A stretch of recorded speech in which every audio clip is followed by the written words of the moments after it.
Welcome back to an episode of the Don Tech Podcast Show. We actually have a massive update talking about maybe 570 flaws, 30 days worth of updates coming from Microsoft. Let's get straight into it. Welcome back to another episode. This is Don. And I'm Don. What's up, Don? So, Don, do you remember last month's podcast when I told you that Microsoft released their largest patch Tuesday ever? I do. I believe it was around 400. Well, the very next month, we're sitting at 570. It's a lot. And people are arguing that if you want to include things that aren't necessarily just Microsoft, but that are usually installed on Microsoft machines and allow third-party apps to take advantage of Microsoft, the number jumps up by another 100 or 200. So, anyways, let's get into it. I have not done research for this. We're going straight off of bleepingcomputer.com, and we're just going to capture raw reaction to us reading this article and talking back and forth about it. So right here, I'm already seeing over 200 elevation of privilege vulnerabilities, 145 remote code execution. Jesus. 35 DOS vulnerabilities, 16 spoofing, 17 security feature bypass, 102 information. Wow. Yeah. Wow. And not to mention, just like last month, 3 0 days. Like 0 days used to be rarely on a Patch Tuesday because of the nature of what a 0 day is. But we're seeing 3 0 days in a Patch Tuesday, followed by another month. The next month having 3 0 days again. Go back up. Okay, Go back up. Which part do you want to see? If you see at the very first, at the top of the statement right beneath the picture, it says including 2 0-day vulnerabilities exploited in attacks and one publicly disclosed. Oh shit. So 2 of these were out in the wild being used by bad actors already. And one of them was disclosed to the public. Which could be talking about Nightmare Eclipse or a similar type of white gray hat, whatever you want to call it. We also see that there was just a little under 500 flaws for Microsoft Edge / Chromium that were fixed by Google this month that were related to it, which is very interesting. So I want to actually say that I believe the majority of schools preface if you use like Microsoft Edge, just because they're Microsoft package. A lot of companies they use 365. Yeah, well, I mean, So like the majority. that's very huge. I see that there. That many alone is just absolutely crazy. Yeah, well, the majority, like the vast majority of user-facing operating systems are going to be Windows. And that's not just for home users. That goes for enterprises, especially in the government. They all use Microsoft.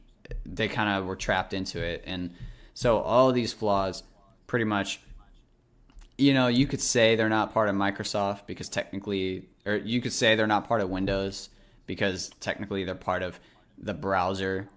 But like Don Yeah. said, 99% of Microsoft users are going to be using Edge. 99% of Microsoft users are going to be using Adobe Acrobat. So, like, really this number is, we're getting close to thousands.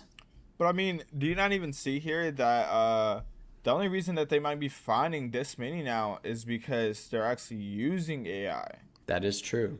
That's very true. to help them find these. So what are the three 0 days that we have here? All right, so we got an elevation of privilege vulnerability in the Active Directory Federation services. And Active Directory is basically just how you authenticate to a domain. So you got multiple computers linked together in a domain. Right. You're going to have one computer or multiple computers usually acting as a domain controller, basically saying, you know, when you log on to a computer on a network, it's going to reach out to that domain controller to verify your credentials before it lets you log on. So this is pretty big. This has to do with logon.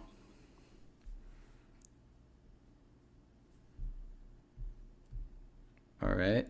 And then we got a second one. Don, I don't know if you want to take that one. All right, guys. So the second one is with the SharePoint server elevation privilege vulnerability. It's pretty much just saying that this is an exploited flaw that allows a remote attacker to gain elevated privileges. They did say that you can mitigate this by enabling your anti-malware scan interface on the server and setting the request body scan mode to full. They actually gave credit to Jason Frost from Mandia Incident Response, and I don't want to say a name. One of our Asian friends with Google Cloud, and another. You're not even gonna try to say his name. No, this seems too disrespectful. Don't want to do it. No, I'm gonna. All right, so big shout out to Gangwei Zhang. Gangwei Zhang, if you're out there, we love you. No, because wouldn't it depend on the culture for how like that's pronounced, right? I don't know. Better than not saying his name at all, in my opinion. I mean, shit. But it's gonna be on the screen. Yeah, but you know, some of our listeners may not be watching, and I don't know. People. GNWEI Gwenwei JIANG Yang. Anyway, moving on to the last one. It's a BitLocker bypass. Okay, before we get started, I do want to say this part right here, you know, and let's get into it, but let's keep that in mind. This was actually the one that was publicly disclosed, everybody. So this is a BitLocker bypass. This allowed attackers to gain access to encrypted data. So anyway, it allowed a successful attacker to bypass the BitLocker device encryption feature on the system's storage device. An attacker with physical access to a target could exploit this vulnerability to gain access to encrypted data. Pretty much, they said that they got it from an anonymous researcher. But you know what that sounds like to me? Isn't that kind of funny how this is also the one that was publicly disclosed? Yeah. You know what this sounds like to me? Yeah. Anonymous researcher, BitLocker device encryption. This sounds exactly on par with what we were talking about with Nightmare Eclipse. So this sounds like great XML.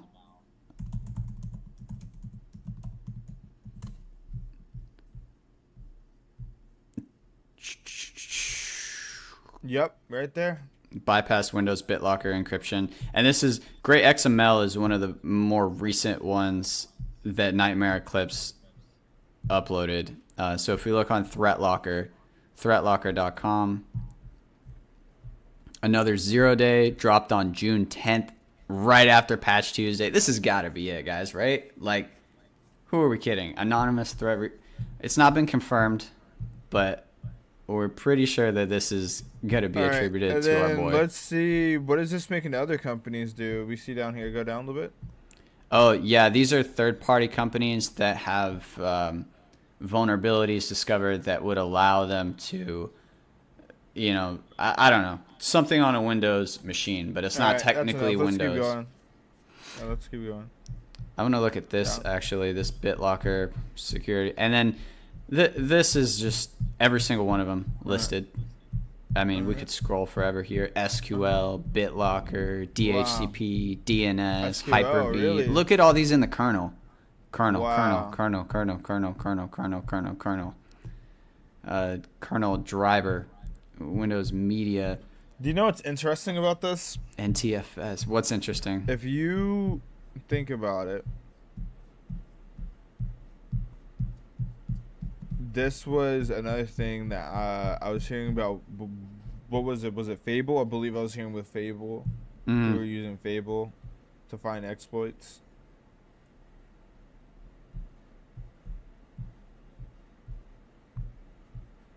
All right, guys, and we're gonna take a quick look at this, but that is just an insane update from last time. We're gonna keep you guys updated.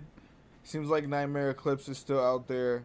Yep. You want to know something funny though? work. Before we wrap this up, and I haven't done any research into it, and it's not been as proven. But guess what happened immediately after this Patch Tuesday?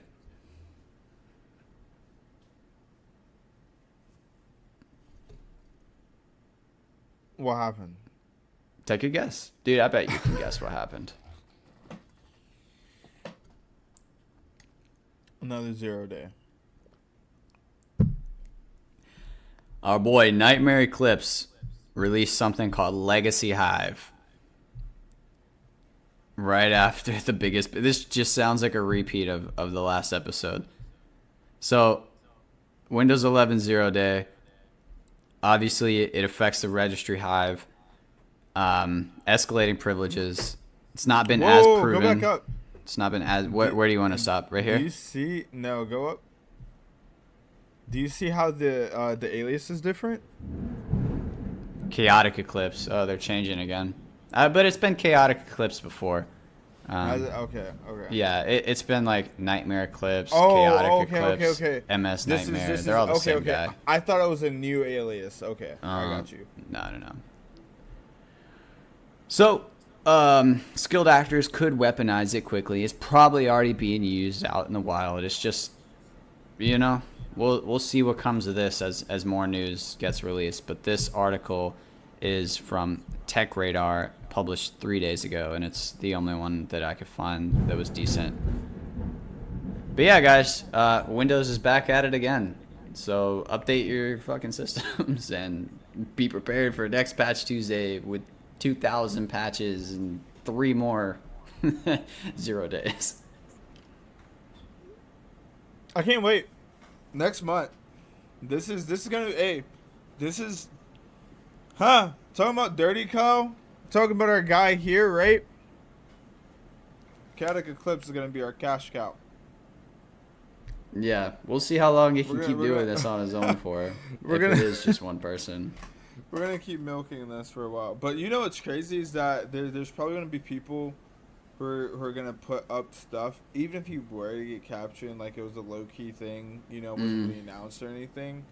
There are gonna be other people who are gonna probably try to post up and masquerade as them. Okay, yeah, I can see that. And I would hope that this goes on and continues until Microsoft starts paying these threat researchers. I mean, they probably feel like they don't have to. They have AI. Dude, all these old people who are relying on AI, and AI has been great, let's not lie. AI has been great when it comes to the speed of analyzing these vulnerabilities. But let's not forget that a human has to decide where the AI looks and how the AI looks before it's just speed. It's just efficiency. AI cannot replace the creativity or the decision making of a human. And with all these extra profits, we don't need to be... this is a podcast for another day, man. But yeah, it's been dawn. And done. Have a good dawn.